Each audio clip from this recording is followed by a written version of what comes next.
Twitter के सह संस्थापक और पूर्व सीईओ जैक डॉर्सी के भारत द्वारा दबाव वाले दावे पर सरकार का बयान सामने आया है।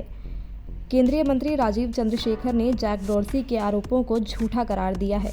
उन्होंने कहा, शायद ट्विटर के इतिहास के उस बहुत ही संदिग्ध दौर को मिटाने का प्रयास है।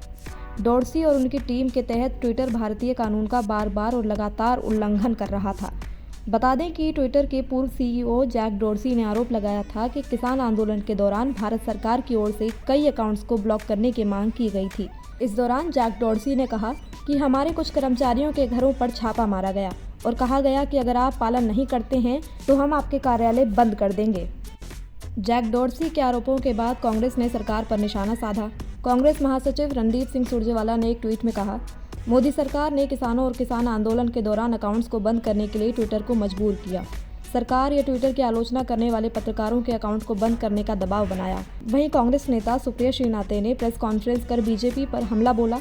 उन्होंने क्या कुछ कहा, आइए सुनते हैं। प्रेस कॉन्फ्रेंस का वो मदर ऑफ डेमोक्रेसी में मर्डर ऑफ डेमोक्रेसी लगातार कैसे किया जा रहा है, उसी को उजागर करने का, उसी सच को बताने का है।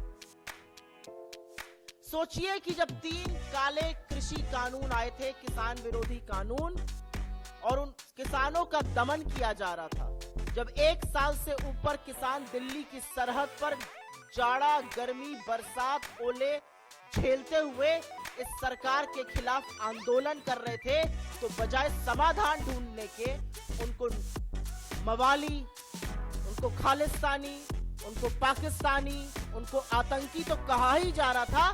साथ में ट्विटर जैसे प्लेटफॉर्म्स को यह भी बोला जा रहा था कि अगर उनको दिखाया तो आपका भारत में बोरिया बिस्तर हम बंद कर देंगे और आप पर छापे मारे जाएंगे।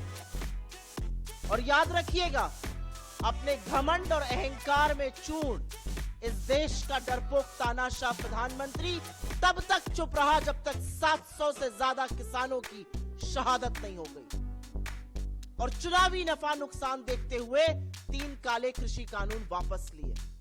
लेकिन यह सच है कि जब इस देश का अन्नदाता अपने हक की लड़ाई लड़ रहा था, तो इस देश के प्रधानमंत्री उनका दमन कर रहे थे, उनकी आवाज को दबाने की कोशिश कर रहे थे। और आपको याद दिला दूं, यह मई 2021 की बात है। किसान आंदोलन चल रहा था, अपनी चरम सीमा पर था, और तब बीजेपी की फेक न्यूज फैक्ट्री, जो कि सही नाम है बीजेपी की आईटी सेल का, उनके कुछ बददिमाग प्रवक्ताओं और सांसदों ने एक मनगढ़ंत फर्जी ट्वीट किया था, कोई तथाकथित टूल किट को लेकर। उनका कहना था कि कांग्रेस इस टूल किट का इस्तेमाल कर रही है, और आपको याद होना चाहिए कि उसको मैनिपुलेटेड मीडिया, मतलब भ्रामक मीडिया कहकर टैग किया गया था। और आज वो असलियत सामने आ रही है कि उसके बाद क्या हुआ था। उसको भ्रामक मीडिया कहकर टैग किया गया था, और 24 मई 2021 को ट्विटर के ऑफिसेस पर छापा पड़ा, ट्विटर के एम्प्लॉइज के घर पर छापा पड़ा, और ये अब समझ में आता है कि किसान आंदोलन को दबाने के लिए किया गया था। वहीं बीजेपी ने कांग्रेस पर हमला बोलते हुए आरोप लगाया है कि क्या कांग्रेस के पास अब एकमात्र तरीका यही बच गया है कि वो विदेशी धन और मीडिया के सहारे लोकतांत्रिक तरीके से निर्वाचित सरकार को हटाने की उम्मीद करती है। ट्विटर के एक्स सीईओ के बयान के बाद राजनीतिक गलियारों में हलचल तेज हो गई है। फिलहाल आपकी क्या राय है, हमें कमेंट करके ज़रूर बताएं, और देश दुनिया से जुड़ी तमाम न्यूज़ अपडेट्स के लिए आप जुड़े रहें सहारा समय के डिजिटल प्लेटफॉर्म के साथ। धन्यवाद।